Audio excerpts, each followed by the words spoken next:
Parlant de spectacle, il y en a un qui nous a donné tout un spectacle. C'est Mathias Guillemette qui a remporté la course par élimination à la Champions League, la Ligue des champions sur piste. Ben, vous, depuis ses débuts, vous l'avez encouragé, le CNCB. Il a commencé à faire de la piste à 13 ans à Bromont. À quel point c'est important pour vous de vous impliquer auprès des athlètes, pour un gars aussi comme Mathias Guillemette qui aujourd'hui le rayonne à l'échelle mondiale? Oui, ben écoute, deux points là-dessus. Je pense que tout d'abord, je vais parler de Mathias. Ben, c'est important, là, quand il m'a mentionné, en fait, c'est tout récent, il y a 3 semaines, il dit hey, Nick, j'ai besoin d'aide, là, je m'en vais au Champion League. Je dis waouh, c'est donc bien capoté, tu sais. Puis fait que nous autres, on a essayé de faire ce qu'on pouvait pour lui donner un coup de main, mais je pense que Mathias, c'est un symbole pour tout le monde, en fait, de toutes les nouvelles opportunités qui vont s'offrir à nous autres comme Québécois, symbole de persévérance, ténacité, puis aussi de plaisir en sport. Là. Tu sais, moi, je le vois aussi, il y a du fun à faire ça. Puis je pense que c'est le plus important en sport. Pour plusieurs athlètes que j'ai vus passer au centre, je le vois. Ceux qui en font encore, c'est ceux qui ont du fun. Puis Lynn Bessette, là, notamment, et que est une ambassadrice du centre. Puis je pense qu'elle représente bien ce plaisir-là en sport.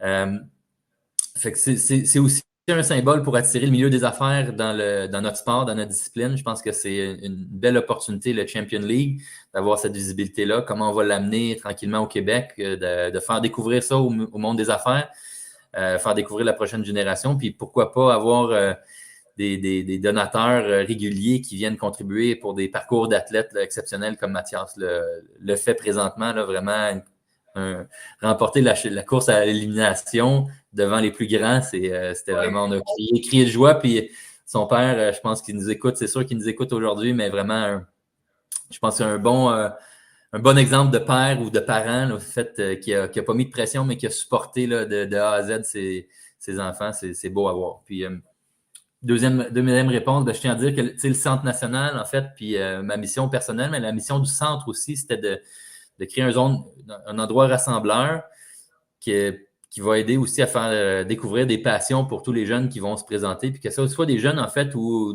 n'importe qui du monde sportif, dans l'écosystème du monde sportif. Je pense que c'est un endroit pour apprendre à sortir de sa zone de confort, s'entraîner, se dépasser, atteindre son plein potentiel aussi. Puis j'ai beaucoup d'exemples dans le passé que je suis très fier, entre autres, là, Randy Ferguson qui a commencé à animer une course de base au CNCB qui anime maintenant les Jeux olympiques. Sylvain Richard qui a commencé à chronométrer la première course sur le Vélodrome, maintenant qui est chronométreur au Champion League, mais un peu partout aussi aux Olympiques, puis pour l'UCI. Donc, il y a beaucoup de beaux exemples comme ça qui ont commencé au centre, puis qui ouvrent la voie pour plus grands. Là. Puis ça, je suis très fier de ça, puis je pense que ça, c'est une belle réussite, que ce soit au niveau athlétique ou vraiment dans la vie personnelle. Et aussi, ce que j'ai aimé, c'est que c'est diffusé dans je ne sais pas combien de pays, mais sur les cuisseurs de Mathias, on a le CLCB. C'est fun, tu sais, je veux dire, c'est partout à travers le monde qu'on va commencer à voir les écriteaux du CNCB. Tu sais, je veux dire, c'est quand même pas banal, ça aussi, là. Oui, puis j'en profite pour dire, là, écoute, il y a une grosse annonce qui s'en vient le 7 décembre. On n'a pas parlé beaucoup. Vous savez qu'on a qui est pour devenir un centre satellite du Centre mondial de cyclisme en Suisse, à Aigle.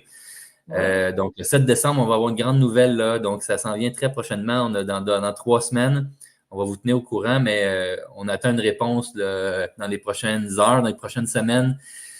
Si ça va être possible. Puis ce que ça veut dire, en fait, pour le Centre national, ben, c'est d'être capable de délivrer des formations de plus haut niveau, au niveau mondial, là, pour tout ce qui est commissaire, athlète, conducteur de caravane, mécanicien de course. Donc, toutes c'est des choses qui, normalement, qui étaient assez difficiles parce qu'il fallait aller en Suisse, payer l'hébergement, le transport, la nourriture et tout ça, mais ça va être possible de le faire. En fait, on souhaite que ce soit possible de le faire au Québec prochainement. Donc, ça va être important parce que le Québec se démarque bien au niveau mondial pour tous ces aspects-là du sport.